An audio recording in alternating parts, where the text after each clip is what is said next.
Monsieur le Président du Sénat, Monsieur le Premier ministre, Mesdames, Messieurs les membres du gouvernement, Mesdames, Messieurs les parlementaires, la France est en guerre. Les actes commis vendredi soir à Paris et près du Stade de France sont des actes de guerre. Ils ont fait au moins 129 morts et de nombreux blessés. Ils constituent une agression contre notre pays, contre ses valeurs, contre sa jeunesse, contre son mode de vie. Ils sont le fait d'une armée djihadiste, le groupe Daesh, qui nous combat parce que la France est un pays de liberté, parce que nous sommes la patrie des droits de l'homme. Dans cette période d'une exceptionnelle gravité, j'ai tenu à m'adresser devant le Parlement réuni en Congrès pour marquer l'unité nationale face à une telle abomination et pour répondre avec la détermination froide qui convient à l'attaque ignoble dont notre pays a été la cible. Notre démocratie a triomphé d'adversaires bien plus redoutables en vérité que ces lâches assassins. Notre République n'est pas à la portée de méprisables tueurs.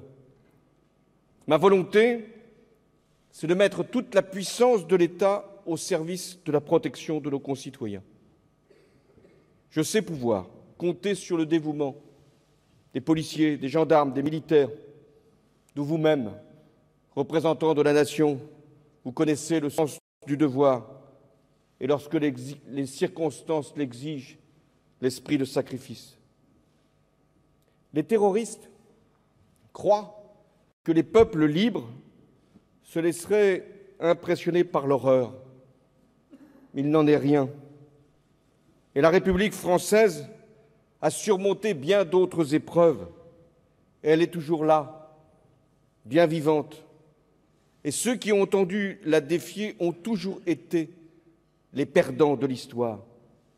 Il en sera de même cette fois-ci encore. Le peuple français est un peuple ardent, vaillant, courageux, qui ne se résigne pas et qui se met debout chaque fois qu'un de ses enfants est à terre. Ceux qui ont voulu le meurtrir en frappant délibérément des innocents sont des lâches qui ont tiré sur une foule désarmée.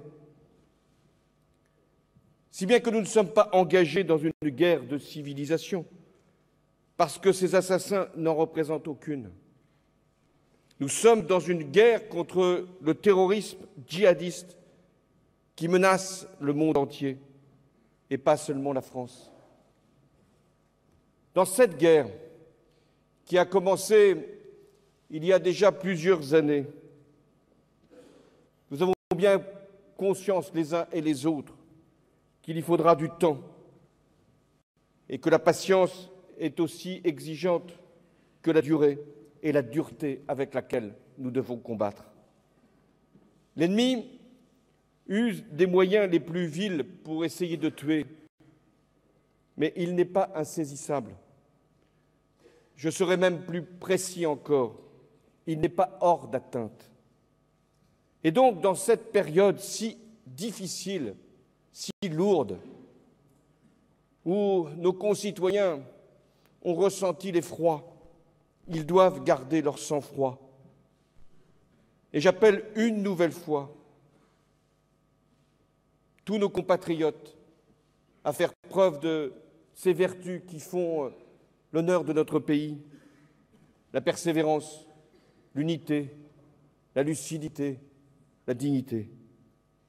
Et aujourd'hui, notre pays est en deuil. Nous pensons à ces innocents qui sont morts fauchés par les armes de tueurs dans les rues de Paris et de la banlieue. Nous pensons à leurs familles qui connaissent la peine la plus inconsolable.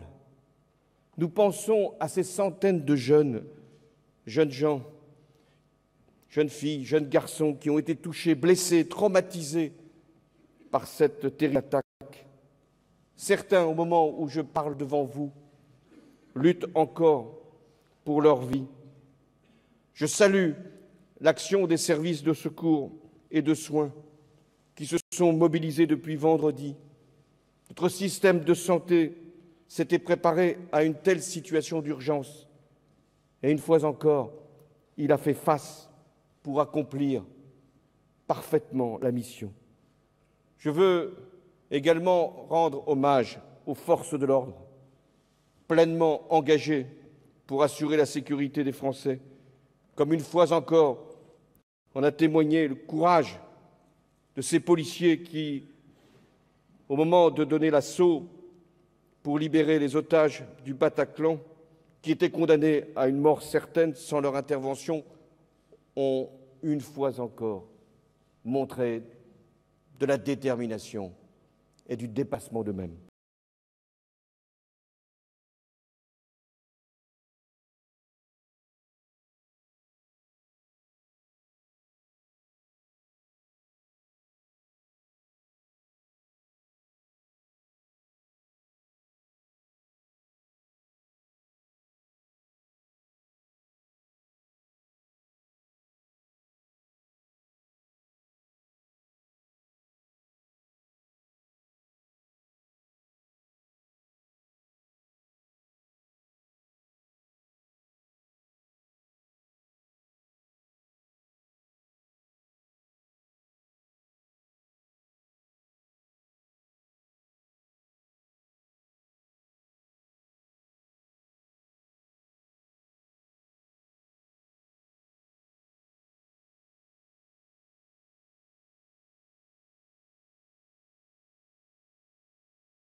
Bien précis, semer la peur pour nous diviser ici et nous faire pression pour nous empêcher là-bas, au Moyen-Orient, de lutter contre le terrorisme.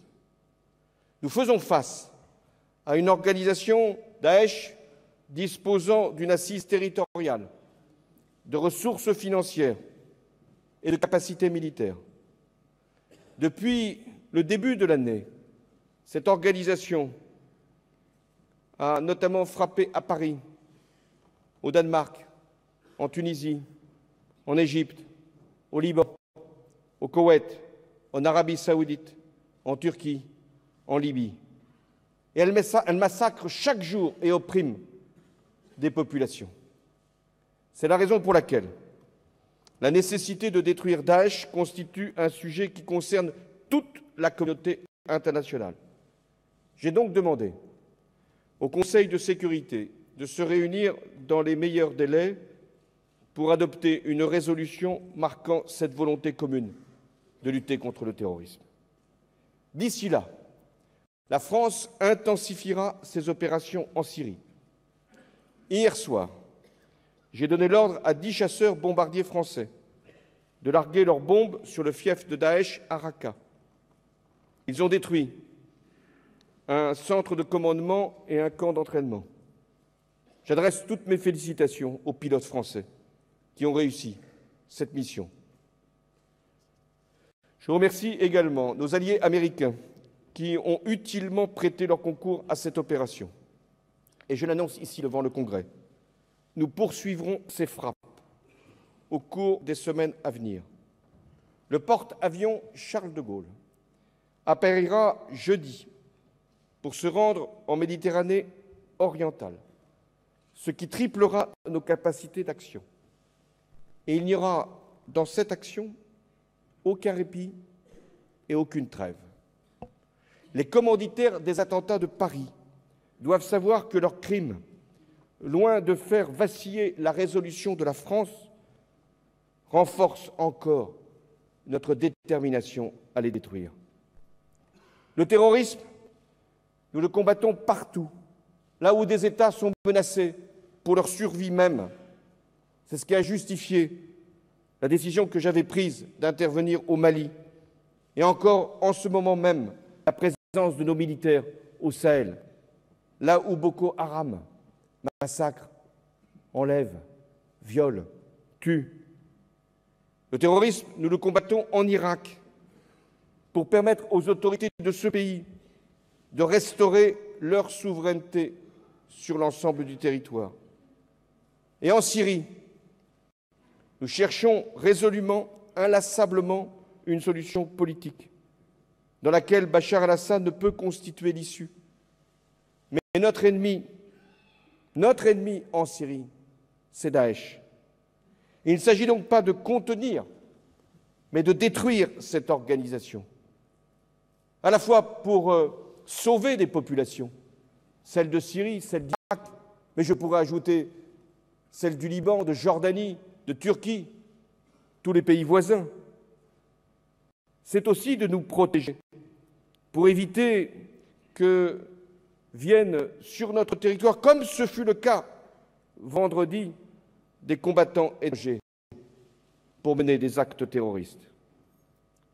Mais il faut faire davantage. La Syrie est devenue la plus grande fabrique de terroristes que le monde ait connue. Et la communauté internationale, et j'en ai fait plusieurs fois, le constat est divisée et incohérente. La France a demandé, dès le début du conflit, qu'il puisse y avoir cette unité si nécessaire pour agir. Aujourd'hui, il faut plus de frappe, nous en faisons. Plus de soutien à tous ceux qui se battent contre Daesh. Nous l'apportons, nous la France. Mais il faut un rassemblement de tous ceux qui peuvent réellement lutter contre cette armée terroriste dans le cadre d'une grande et unique coalition. C'est à quoi nous voyons. C'est dans cet esprit que je rencontrerai dans les prochains jours le président Obama et le président Poutine pour unir nos forces et atteindre un résultat qui, pour l'instant, est encore renvoyé à trop longtemps. La France parle à tous, à l'Iran, à la Turquie, aux pays du Golfe. Et les attentats de Paris se sont produits au moment même où se tenait à Vienne, avec ces pays-là, une réunion pour chercher une solution politique en Syrie. Alors, chacun est désormais face à ses responsabilités. Les pays voisins, les puissances, mais aussi l'Europe. J'ai demandé au ministre de la Défense de saisir dès demain ses homologues européens au titre de l'article 42.7 du traité de l'Union, qui prévoit que lorsque un État est agressé, tous les États membres doivent lui apporter solidarité face à cette agression. Car l'ennemi n'est pas un ennemi de la France, c'est un ennemi de l'Europe. Et l'Europe, elle ne peut pas vivre dans l'idée que les crises qui l'entourent n'ont pas d'effet sur elle. Et d'ailleurs, la question des réfugiés est directement liée à la guerre en Syrie et en Irak. Les habitants de ces pays-là, notamment ceux des territoires contrôlés par Daesh, sont martyrisés et fuient. Ils sont les victimes de ce même système terroriste. Voilà pourquoi il est vital que l'Europe accueille dans la dignité ceux qui relèvent du droit d'asile, mais renvoie dans leur pays ceux qui n'en relèvent pas, ceux qui exigent, ce qui n'est pas le cas encore aujourd'hui, une protection effective des frontières extérieures. La France y travaille. Elle a été la première à mettre en garde. Et la France, avec l'Allemagne aujourd'hui, fait en sorte que les pays qui sont confrontés à l'afflux des réfugiés puissent être aidés. Et les premiers à devoir l'être sont les pays de la région. Turquie, Jordanie, Liban. Et si l'Europe ne contrôle pas ses frontières extérieures, alors, et nous le voyons aujourd'hui sous nos yeux, c'est le retour aux frontières nationales, quand ce ne sont pas les murs, les barbelés qui sont annoncés. Ce sera alors la déconstruction de l'Union européenne. Il est également impératif que les demandes que la France a exprimées depuis longtemps trouvent en Europe une traduction rapide. Je pense à la lutte contre le trafic d'armes, à la mise en place des contrôles coordonnés et systématiques aux frontières et à l'approbation avant la fin de l'année 2015 de ce qu'on appelle le PNR européen, c'est tout simplement pour assurer la traçabilité du retour des djihadistes et les interpeller. Voilà les exigences que portera la France, une nouvelle fois, par le ministre de l'Intérieur, à la réunion qui se tiendra à notre demande dès vendredi. Face aux actes de guerre qui ont été commis sur notre sol et qui viennent après les attentats du 7 et 8 et 9 janvier et tant d'autres crimes commis ces dernières années au nom de cette même idéologie djihadiste, nous devons être impitoyables. Nous le savons, et c'est cruel que de le dire. Ce sont des Français qui ont tué vendredi d'autres Français. Il y a, vivant sur notre sol, des individus qui, de la délinquance, passent à la radicalisation, puis à la criminalité terroriste. Parfois, ils sont allés combattre en Syrie ou en Irak. Parfois, ils forment des réseaux qui s'entraînent en fonction des circonstances ou qui s'entraident pour mener à un moment que leurs commanditaires ont choisi des actes terroristes. Nous en avons déjoué plusieurs ces derniers mois. Et nous savons maintenant, que dis-je, depuis, hélas, plusieurs mois, ce qu'est cet engrenage, ce qu'est cette organisation, ce qu'est cette préparation. Nous devons donc nous défendre dans l'urgence et dans la durée. Il y va de la protection de nos concitoyens et de notre capacité à vivre ensemble.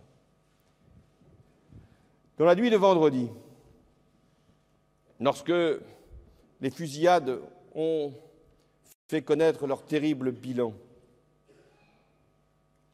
j'ai réuni le Conseil des ministres.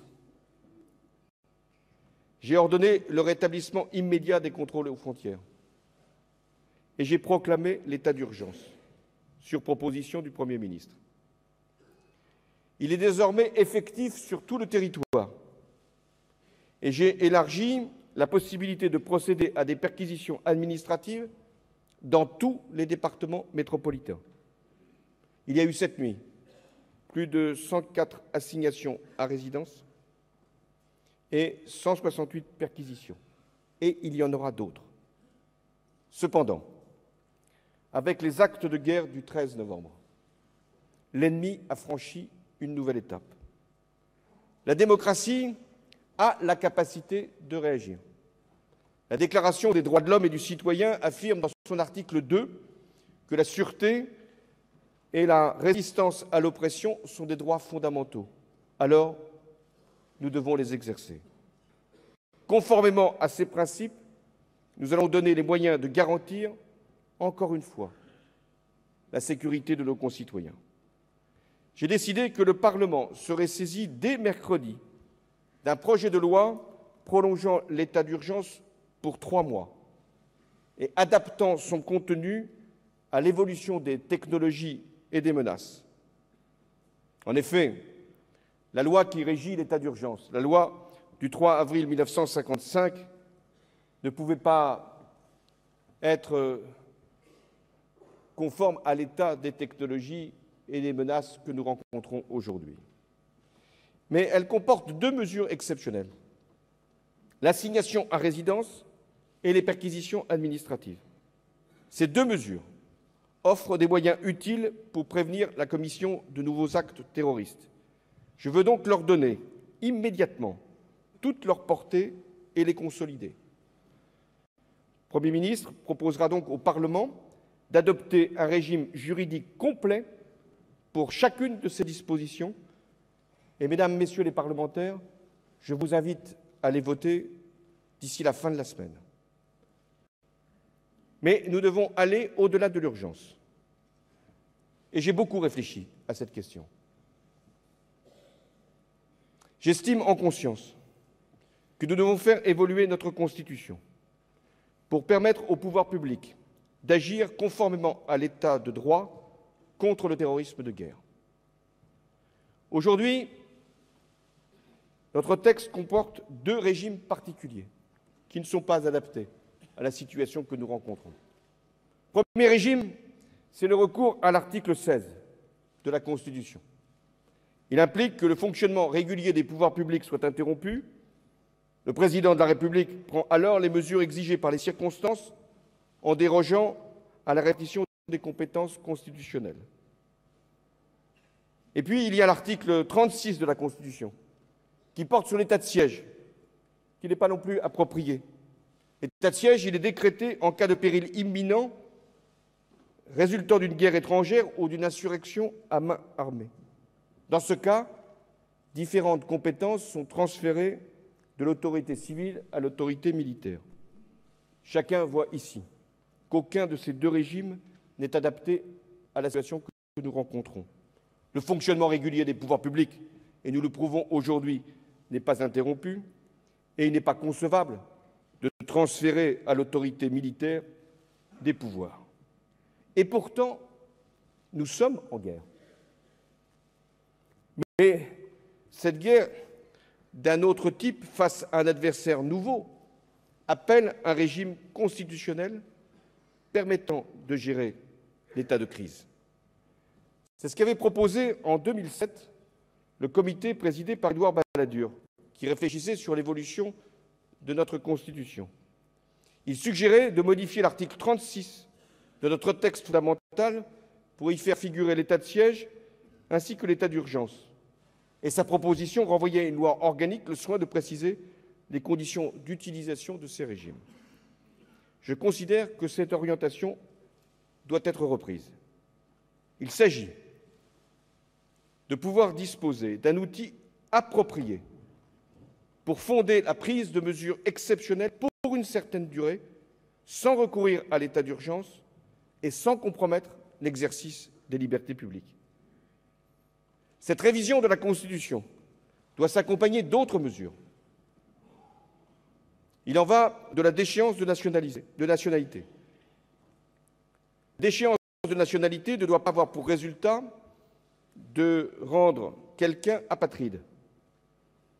Mais nous devons pouvoir déchoir de sa nationalité française un individu condamné pour une atteinte aux intérêts fondamentaux de la nation ou un acte terroriste, même s'il est né français. Je dis bien même s'il est né français, dès lors qu'il bénéficie d'une autre nationalité. De même, nous devons pouvoir interdire à un binational de revenir sur notre territoire s'il présente un risque terroriste, sauf à ce qu'il se soumette, comme le font d'ailleurs nos amis britanniques, à un dispositif de contrôle draconien. Nous devons pouvoir expulser plus rapidement les étrangers qui représentent une menace d'une particulière gravité pour l'ordre public et la sécurité de la nation. Mais nous devons le faire dans le respect de nos engagements internationaux. Je sais que d'autres propositions ont été formulées pour accroître la surveillance de certains individus, fichés notamment.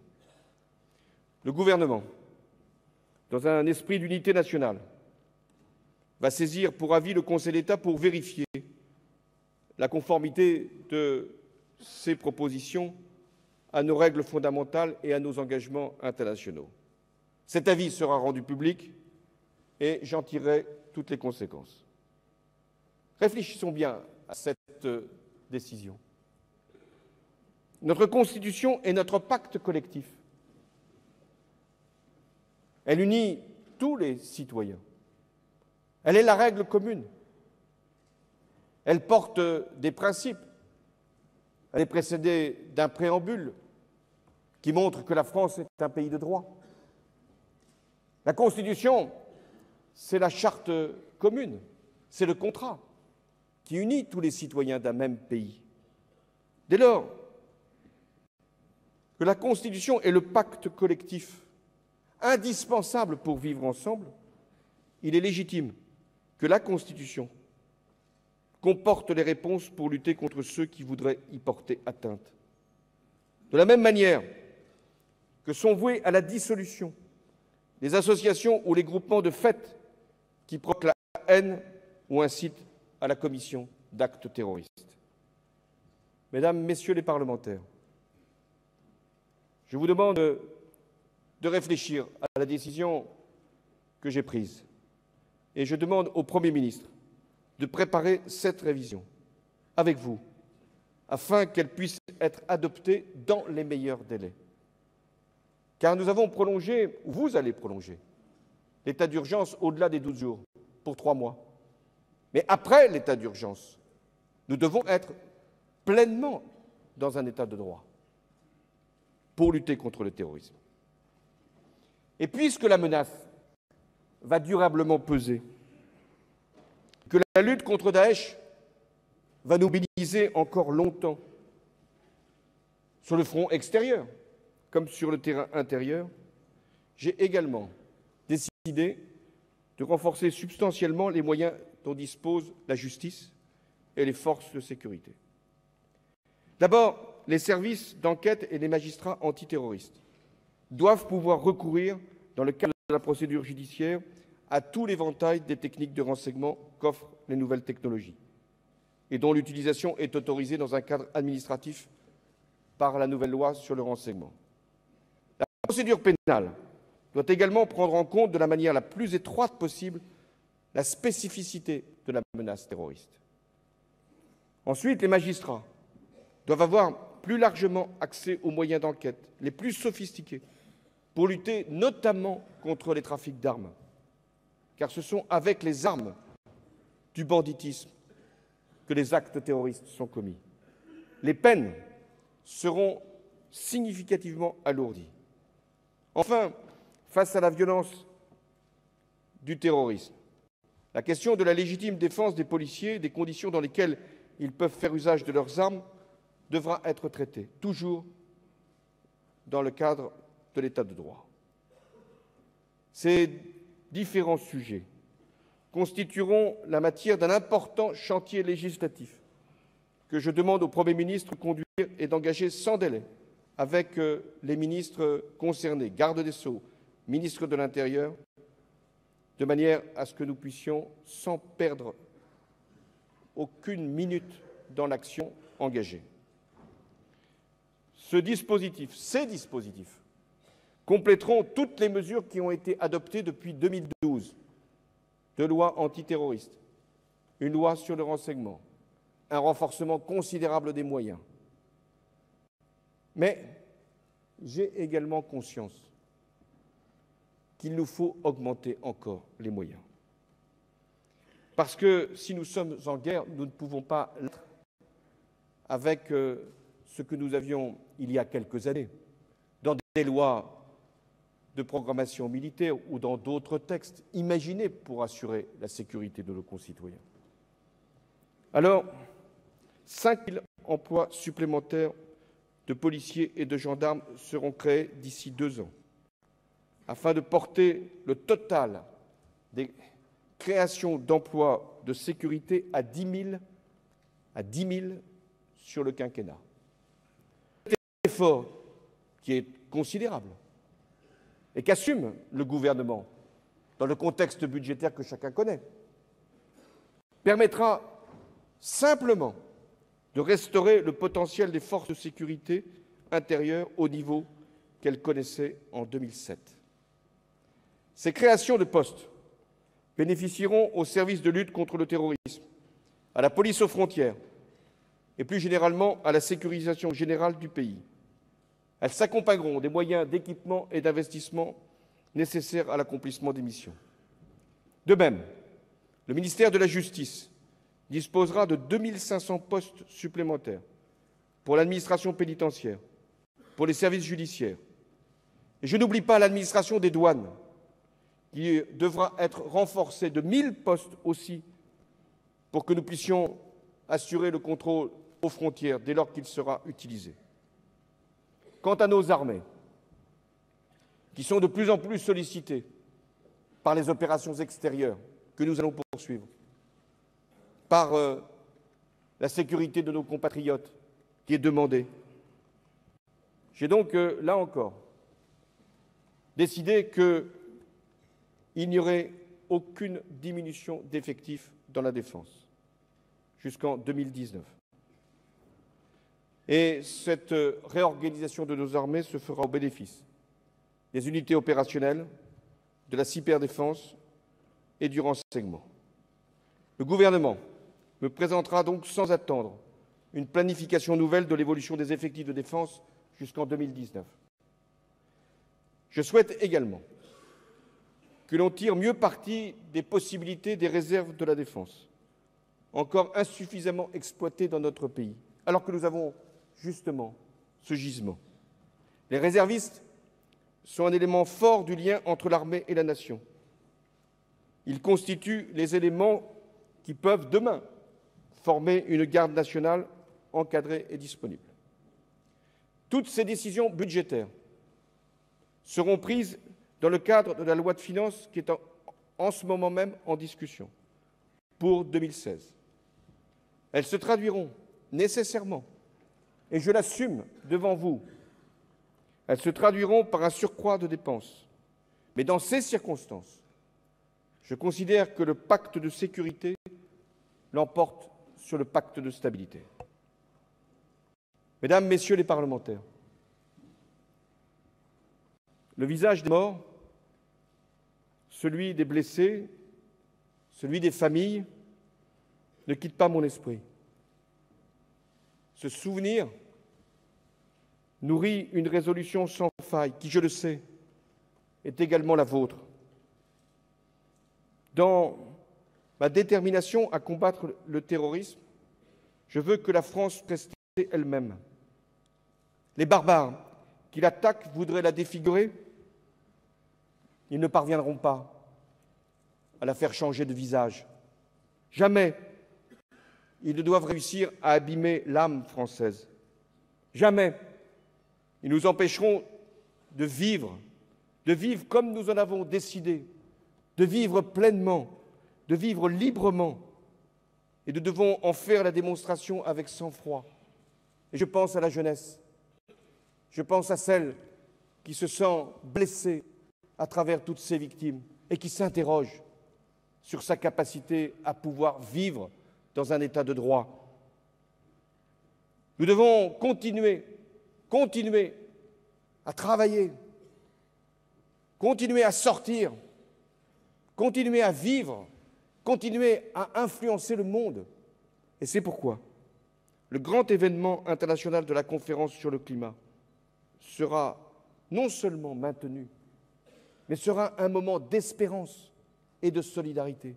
D'espérance parce qu'il s'agit tout simplement de l'avenir de la planète et de la réalité. Parce qu'il y aura sans doute plus de 100 chefs d'État et de gouvernement qui viendront là pour négocier un accord durable, un accord contraignant, un accord différencié pour que nous puissions vivre et que nos enfants, petits-enfants puissent continuer à voir la planète qu'ils auront reçue en héritage. Mais ils viendront aussi dire à la France, pays de liberté, combien le monde entier est solidaire, combien le monde entier doit également se mobiliser pour lutter contre le terrorisme. De la même manière, les rythmes de notre démocratie ne sont pas soumis au chantage des terroristes. Les élections régionales se dérouleront aux dates prévues et la vie politique elle-même doit retrouver ses droits. C'est notre devoir. Monsieur le Président du Congrès, Monsieur le Président du Sénat, Mesdames, Messieurs les parlementaires, vous qui représentez la nation, tout entière. Vous la représentez dans toutes ses sensibilités, dans toute sa diversité, mais aussi dans son unité. Vous êtes les représentants d'un peuple libre qui est invincible quand il est uni et rassemblé. C'est notre bien le plus précieux. Et nous devons éviter surenchère et dérive. C'est aussi notre devoir de républicain.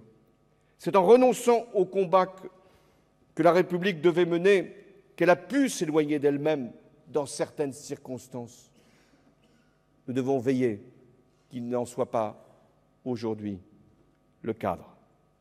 La République, nous voulons l'investir de toute la force nécessaire qu'appelle ce contexte nouveau de guerre, oui, pour lui permettre d'éradiquer, dans le respect de nos valeurs, le terrorisme, et sans rien perdre de ce que garantit l'État de droit. Nous éradiquerons le terrorisme, parce que les Français veulent continuer à vivre ensemble, sans rien craindre de leurs semblables. Nous éradiquerons le terrorisme, parce que nous sommes attachés à la liberté et au rayonnement de la France dans le monde. Nous éradiquerons le terrorisme pour que la circulation des personnes, le brassage des cultures demeure possible et que la civilisation humaine s'en trouve enrichie.